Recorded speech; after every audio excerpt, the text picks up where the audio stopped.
Hi everyone, welcome to the July edition of Wavelength. Well, this is a fisheye view of what has become a very serious problem for many lakes in Texas. It's called hydrilla. It can grow very rapidly, up to 1 inch per day, and if not controlled, it can severely restrict navigation, water flow, and recreational access. This is Lake Bastrop. It was created by the LCRA in the 1960s as a cooling lake for the Sim-Gideon power plant. In 1992, Lake Bastrop had about 4 acres of hydrilla. In only 5 years, the hydrilla expanded to cover 490 acres. That's over half the surface area of the entire lake. One major concern is that hydrilla can interfere with the operations of the power plant by blocking the water intakes and impeding circulation of cooling water for the plant's equipment. It looks like six leaves. It feels a little spiny on the bottom. This plant was originally introduced into the United States for use in folks' aquarium, the people's aquaria, and then what happened is somebody got tired of maintaining their aquarium or something and dumped the contents of the aquarium into a river or a lake. And then what's unique about this plant is that it grows so quickly and can so quickly take over a lake.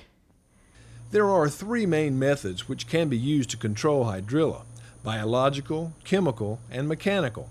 The biological method involves introducing plant-eating fish called grass carp into the lake.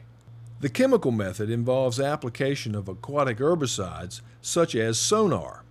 And the mechanical method uses floating harvesters which actually cut the hydrilla out of the lake.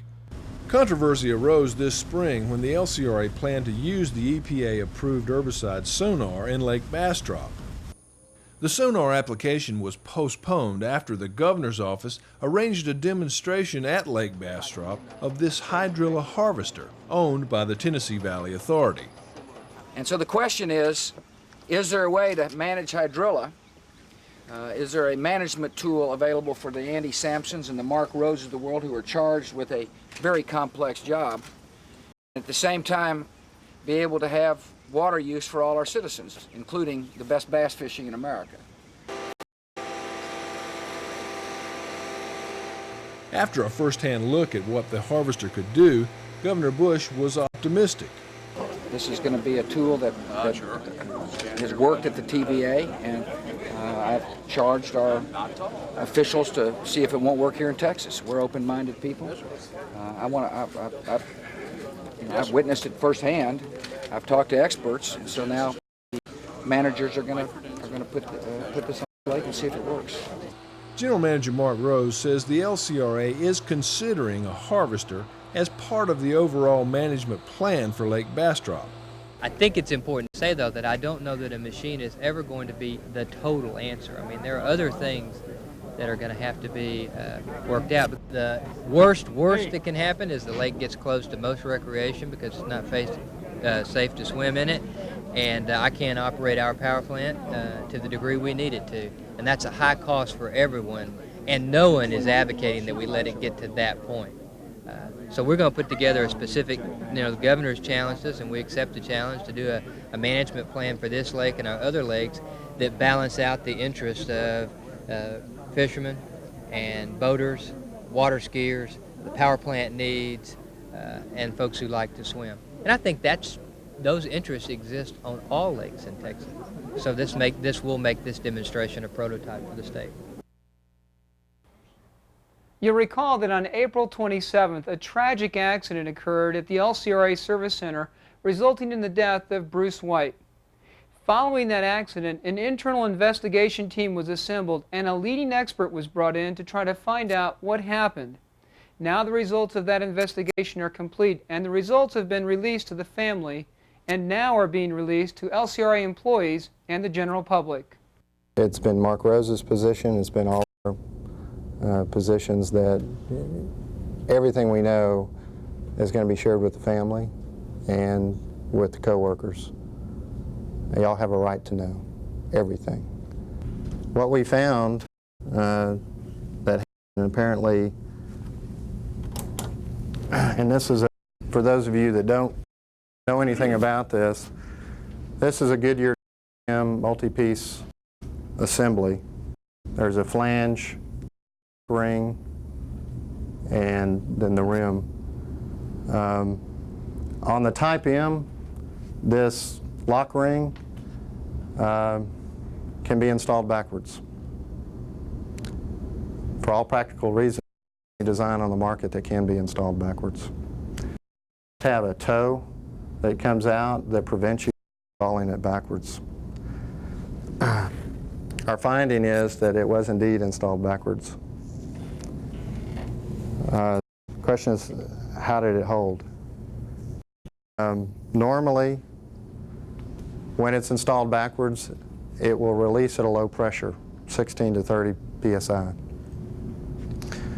That's when you're inflating it in the cage, if you use a cage, which we do. It didn't release in the cage.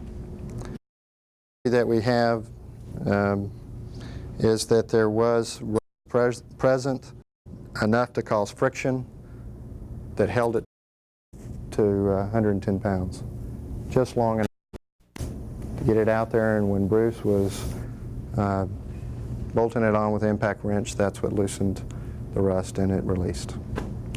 And that's the cause. I was asked this morning of these conclusions that we've reached. I'm absolutely sure that based on everything that I know, testing and experience with this is what happened in this case. There is nothing in this case that doesn't just totally add up to a backwards ring. All the forensics that are there and the lack of forensics, as well as all the other things that I've learned from talking to the people here and their statements, there's no missing pieces. This puzzle perfectly, and the solution is to the puzzle, it was mounted backwards. A tough thing to talk about, but we have made a decision, and we will get more into why, but the decision is to resume servicing multi-piece rims in the future. Any date, no target date. The reason why we made that decision is we've learned that outsourcing that service actually subjects you to more risk, because it's on the outside that is not as qualified as we are servicing those multi-piece rims, don't catch things that they should be catching. Now you subject your field to a higher degree of risk. And to be honest, we are very with the folks we have in-house. They know what they're doing. There's some things we need to change, but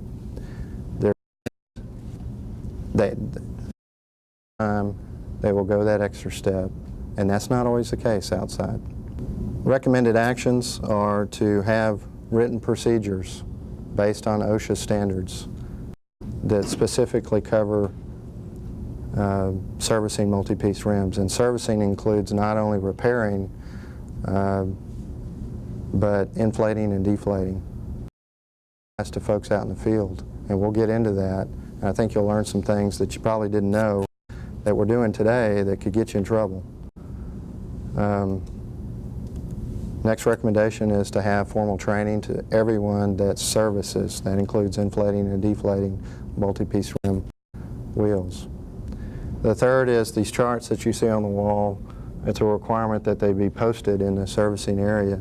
Wasn't the case in our shop, so that is the third recommendation, is to make sure those are there. And this tells you how to match and service multi-piece rim assemblies.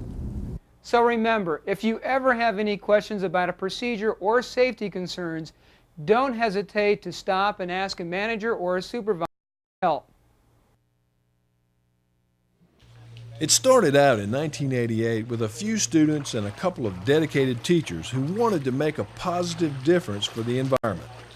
The Colorado River Watch Network is now 10 years old and has over 700 student and citizen monitors that test water quality at 70 locations all over the Colorado River watershed. The LCRA provides equipment and training to teachers and students at 25 schools in the region. Recently, educators, students, and volunteers gathered at Buchanan Dam for the 10-year reunion of the Colorado River Watch Network. Some came from as far away as Alaska and Panama for the opportunity to visit and share stories about the early days of the Riverwatch. Teacher Halverson helped start the River. My heart is with the Riverwatch, and it's very good to see everybody still working to keep the network together, and it's good to see the successes are still happening.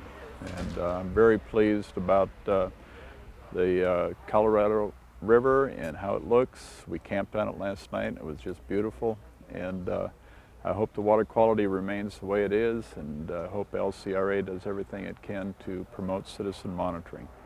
Jack Goodman headed up Riverwatch in the early years and really helped expand the program up and down the Colorado River. If you don't have dedicated teachers like Wes Halverson, like Bob Furtado, Bill Glover, Mike Hudson down in Bay City, if you don't have teachers like that to motivate students, you don't have a program. If you don't have students in the program like the kids that were there when we got the phosphate detergent ban, like kids that are there today that really care about protecting the environment in their community, really care about protecting the Colorado River, you don't have a program. None of us do.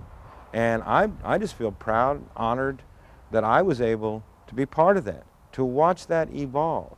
Riverwatch has had many highlights over the past 10 years, including a visit from EPA Chief William Riley in 1991. And one reason I wanted to come here is I've asked since I arrived at EPA, where are the successes on point source pollution problems? And I also wanted to see more volunteerism, more elevation of science affecting the environment. Well, you've got it all here. These students and teachers have really put it together in a very impressive way, and I am impressed.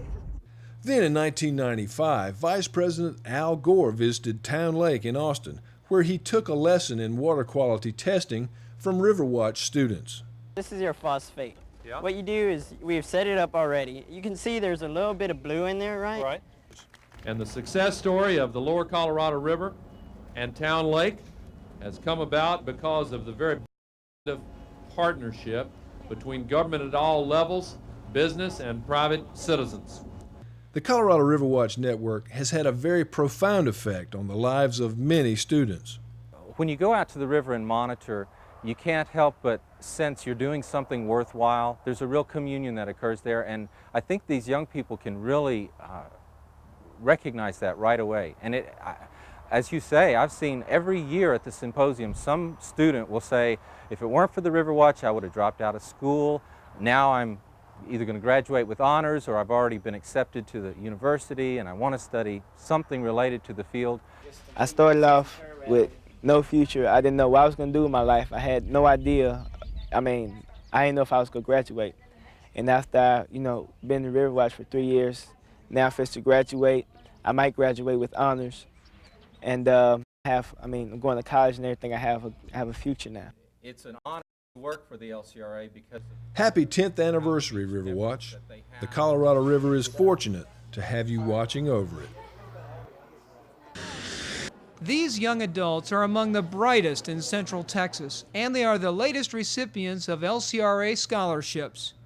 For the 11th year, the LCRA has reached out to the communities it serves to find women and men who are not only intelligent, but have many other qualities that make them worthy of this honor. Now, one common thread among all of these students is that they had helped to achieve this goal. Parents, teachers, neighbors, all of them helped encourage these young scholars to achieve their very best. As we show you highlights of the students receiving their awards, we'll play a song that was performed at the ceremony by a young man who, at a very young age, understands that it takes a village to raise a child.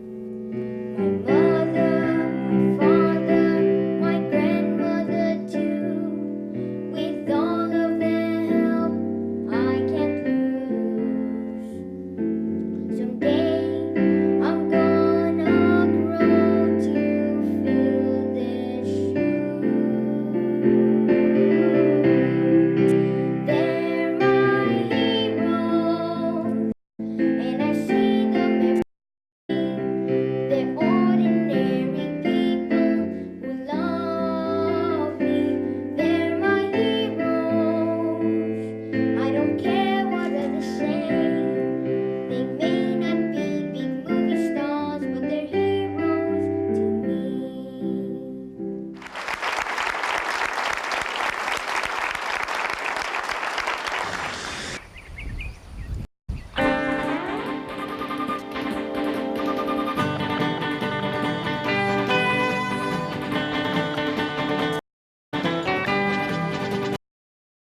This beautiful piece of Texas hill country is Cimarron Ranch on Lake Travis, just outside of Marble Falls. It's home for LCRA board member Pamela Akins, her husband Marty, and their 3 children. Pamela and family moved here from Houston in 1994, where she and Marty were both attorneys. Their ranching operation includes pecan orchards, coastal hay, horses and cattle, but their main focus these days is raising hybrid white-tailed deer. Their genes are from Indiana, Ohio, Wisconsin, and lots of different areas of the Northeast, and we're breeding them to the South Texas females, trying to improve the size of the deer and the size of the antlers. Pamela Akins was appointed to the LCRA board by Governor Bush in 1997. She says as soon as she got the call, she started doing research about the LCRA. But I do enjoy it very much, and I feel like I've learned in the last 15 months or so, and learning about electricity, transmission, water rights, hydroelectricity. It's been a fantastic experience to be a part of LCRA. Pamela says the diversity of LCRA's mission is amazing, but she has had time to zero in on her main interests. Of course, the water issues are extremely important to me personally because we are on the Lake Travis, and also as part of my responsibility from this area, representing the Highland Lakes area. I feel a great responsibility in that. And secondly, I'm very interested in the community service projects that we do, the parks, the grants, all of that, because I think we have a real responsibility in that area. And also, I have been very pleased with everything we do in that regard. It's a real honor to be a part of doing so many things for so many parts of the region. Pamela is very involved in her community as well. She's active in school activities. She's on the board of the Friends of the Marble Falls Library, and she is president of the board of CASA, appointed advocates for abused and neglected children. We serve 5 counties in this area, and I've been on the board. I've been board president, currently am right now, and it's a sad thing that it's needed, but it is very important work that we do. Pamela's husband, Marty Akins, played quarterback at UT for legendary coach Darrell Royal. Marty is supportive of Pamela's volunteerism. Well, I definitely think Pamela can give something back to the community because of her legal background and accounting background, and I'm proud of her. I'm excited for her because I think that she gives the LCRA board a new dimension. Marty is still interested in law, but he now practices on paper. Approximately the last 4 years, instead of practicing law, I've been writing books, and it's a lot more difficult than practicing. But I really enjoy it because it gives me an opportunity to let my imagination run wild, which I like to do. It also gives me a lot of lawsuits without having the judge and the other lawyer interfering. Pamela, living on a ranch really makes her appreciate what many of us take for granted. Living out here in the rural area, I've come to appreciate what LCRA brought to the region back in the 30s when they first started providing electricity to these rural areas. We're a rural electric, and I tell you, I value every time I turn on my light switch and it comes on, and I know how difficult it is to get the electricity here. Pamela Akins' term on the LCRA board will expire in the year 2003. This month around the LCRA, we take you to Marble Falls, where local businesses and cities are being recognized for their participation in a very innovative program. Adopt a Barrel. The program was started in 1996 at the Ferguson Power Plant as an alternative way to fund the Household Hazardous Waste Collection Day for Burnett and Llano counties. In 1998, we had a larger marketing campaign, targeted specific businesses, and we were able to raise about $13,000, which our goal was $12,000. So we felt in-kind services, though, were So you're looking at a total contribution in 1998 of $31,000. Since 1992, the LCRA 12 household hazardous waste collection days all over the region. The results? Over 370 tons of materials collected from 4,000 households. Everything from car batteries to used oil, tires, chemicals, and paints. Burnett County, the event we just had, we had 431 vehicles representing 550 households. And this represents a 25% increase from 2 years ago. So we are really excited about that. It was also our largest collection to date in terms of participation. Burnett County is very proud. We are very happy that we have been able to participate. We think it's a very effective way to help the citizens of this area collect all this waste that they can bring to this site. And it would not be possible without the leadership of LCRA and organizations who have the ability to put a program like this together. Based on the success of this year's program, plans are already underway for Adopt a Barrel 2000. This summer will likely be remembered for the extremely hot and dry conditions. But this time last year, we were seeing the complete... Meteorologist Mark Murray joins us now with more on that. Yeah, what a difference a year can make. Last year in the month of June, we had nearly 9 inches of rain. Can you believe that? This year, we barely 1 inch. Those major rainstorms hit the Llano, the Pedernales, and the Colorado rivers and sent flood waters into the high. Lake Travis rose 12 feet in 1 day to a level of over 705 feet, the third highest level ever recorded. At the flood's peak, 23 of the 90 floodgates at the LCRA's dams were open. Fortunately, no lives were lost during last summer's floods, but several hundred homes were damaged or destroyed by the floodwaters. Well, it's a different story this year. The LCRA rangers are watching the lake levels as they continue to drop. Just last weekend, a boat crashed into one of several islands that's normally covered in water. Some are especially dangerous because they're only a few inches above the water, making them barely visible. Rangers being aware of your surroundings will help keep lake recreation safe. The Lower Colorado River Authority is promoting water conservation throughout Central Texas. Engineers have some simple tips to help consumption and your summer water bill. They suggest you check for leaks by shutting water off to your house and see if the water meter continues to move. Make sure that toilets cut off completely after they've been flushed. Use a spray nozzle while washing your car. And if you have a swimming pool, cover it when it's not in use. That'll keep the water from evaporating. Imagine trying to conserve water in places you can't even see. That's what the LCRA's leak detection team does every day. 2 men armed with special listening devices go around finding leaks in the city's underground water system. The services can normally end up saving millions of gallons of water and also prevent other problems. Talking about a liability, you could have your streets cave in, property damage where it washes underneath slabs and your houses start cracking.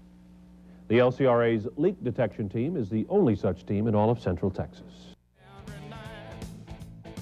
We'll leave you this month with some of the sights and sounds of LCRA picnic from Smithville's River Park.